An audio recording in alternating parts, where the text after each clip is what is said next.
Hello दोस्तों, मेरा नाम मोहम्मद कैसर और आप देख रहे हैं स्टडी चैनल। बात करेंगे दोस्तों टीजीटी पीजीटी की बहुत ही महत्वपूर्ण खबर पर और उसके बाद आईडेट जूनियर हाई स्कूल शिक्षक भर्ती से संबंधित महत्वपूर्ण जानकारी पर। शुरू करते हैं टीजीटी पीजीटी से। खबर आ गई है दोस्तों कि प्रदेश में 16,000 तदर्थ शिक्षकों की सेवा पर संकट बना हुआ है। खबर बिल्कुल लेटेस्ट है और पता चल रहा है यहाँ से कि 16,000 तदर्थ शिक्षकों ने टीजीटी पीजीटी 2021 में आवेदन किया हुआ है। तो तदर्थ शिक्षकों की संख्या पर कुछ भी क्लियर नहीं बताता है चयन बोर्ड कि कुल कितने कार्यरत हैं, कितनों ने इस बार आवेदन किया है। तदर्थ शिक्षकों की संख्या को लेकर हमेशा असमंजस की स्थिति बनी रहती है।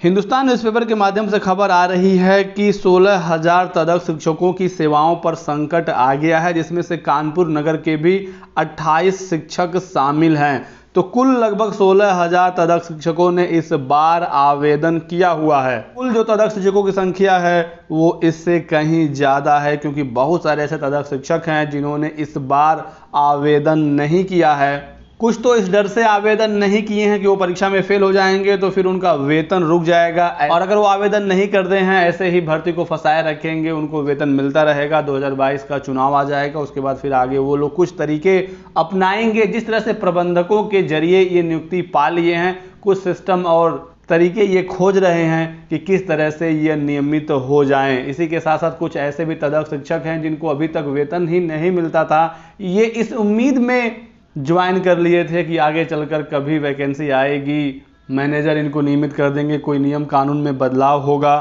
तो ऐसे भी बहुत सारे तदर्थ शिक्षक कार्यरत हैं। युवा मंच ने बार बार कहा है कि लगभग 34,000 तदर्थ शिक्षक उत्तर प्रदेश में कार्यरत हैं, जिसमें से खबर आ रही है कि 16,000 ने आवेदन कर दिया है और इनकी सैलरी अब रुकने जा रही है, क्योंकि इस भर्ती को 31 जुलाई तक पूरा होना था। सुप्रीम कोर्ट का आदेश था। अब उन्हीं तदर्थ शिक्षकों को सैलरी मिलेगी जो अगस्त में होने वाली परीक्षा को पास करके अपने पद पर नियमित हो जाएंगे।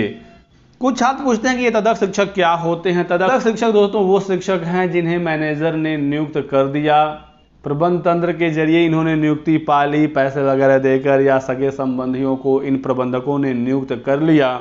बाद में जब ये मामला पहुंचा सुप्रीम कोर्ट में, तो सुप्रीम कोर्ट ने सभी तदर्थ शिक्षकों के समायोजन को निरस्त कर दिया जिनकी नियुक्ति 2000 के बाद हुई थी, और कहा सुप्रीम कोर्ट ने कि इनको भर्ती में शामिल होना होगा और आप चाहें तो इन्हें भारांक दे सकते हैं। जो भर्ती परीक्षा को पास करेगा वही आगे अपने पद पर कंटिन्यू करेगा, बाकियों की छुट्टी हो जाएगी, जिससे तदर्थ शिक्षकों को भारी झटका लगा।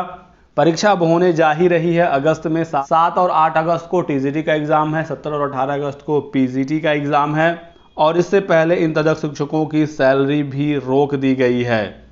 तो वर्ष 2000 के बाद विद्यालय स्तर पर नियुक्त ऐसे शिक्षक जो नियमित नहीं हो सके, उन्हें अदालत ने वेतन देने पर रोक लगा दी है।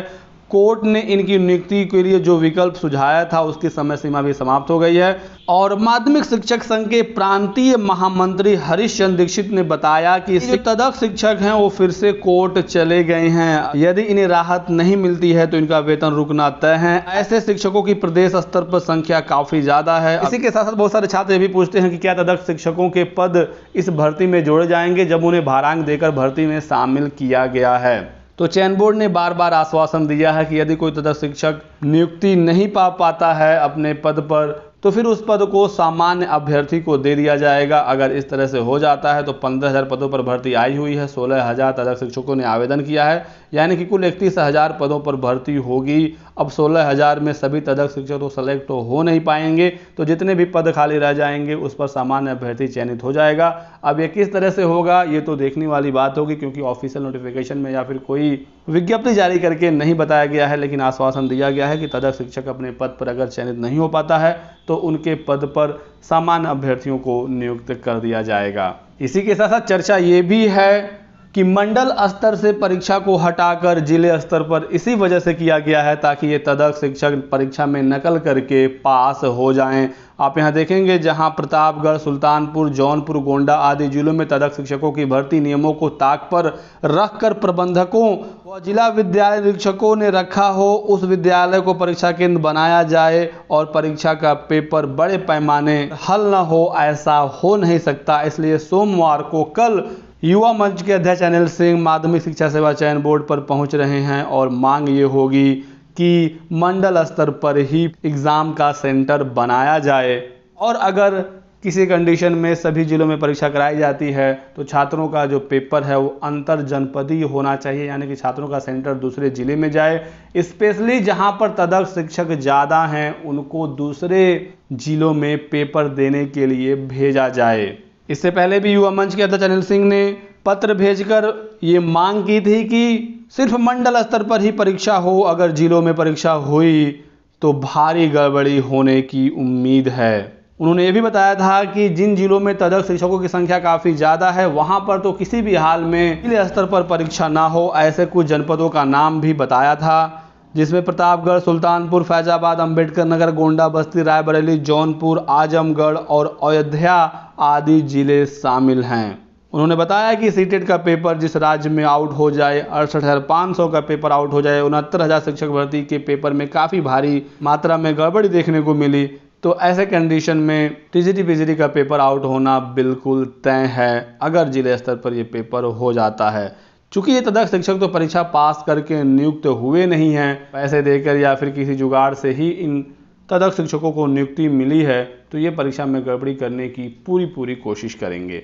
अगली अपडेट है दोस्तों, एडेड जूनियर हाई स्कूल भर्ती परीक्षा की परीक्षा तिथि को लेकर पीएनपी द्वारा कुछ भी एग्जैक्ट इन्फॉर्मेशन नहीं दी जा रही है। लगातार पीएनपी सचिव से बात करने की कोशिश की जा रही है, पीएनपी कार्यालय से परीक्षा तिथि के बारे में जानकारी लेने की कोशिश की जा रही है, लेकिन अभी तक कोई भी परीक्षा की तिथि फाइनल नहीं है। इसी वजह से कोई भी जानकारी नहीं दी जा रही है। पीएनपी के नए सचिव साहब ने पीएनपी ज्वाइन कर लिया है, इसकी इन्फॉर्मेशन मैंने आपको दी ही थी। जैसे ही कोई एग्जाम डेट आता है, कोई प्रस्ताव भेजा जाता है, तो आपको इसकी सूचना तुरंत दे दी जाएगी। फिलहाल अभी तक एग्जाम डेट फाइनल नहीं हुआ है। आप लोग सितंबर मानकर अपनी तैयारी शुरू कर दीजिएगा, क्योंकि चांसेस ज़्यादा हैं सितंबर में एग्जाम होने का। लेकिन एक इंपॉर्टेंट अपडेट आ रही है, एडेड जूनियर भर्ती परीक्षा से संबंधित 50% का जो मामला था दोस्तों, जो कोर्ट में लगा हुआ था, उसकी कल 12 जुलाई को सुनवाई होने जा रही है।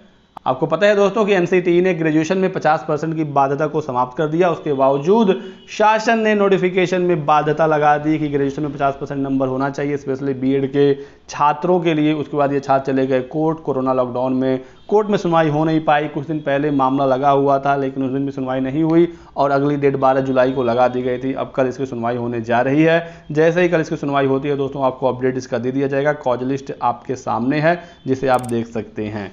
तो ये थी आज की 2 महत्वपूर्ण अपडेट। वीडियो को लाइक और शेयर जरूर करिएगा। चैनल को सब्सक्राइब करके बेल आइकन दबा लीजिए, ताकि आपको हमारे सभी वीडियोज के नोटिफिकेशन मिलते रहें। Thanks for watching.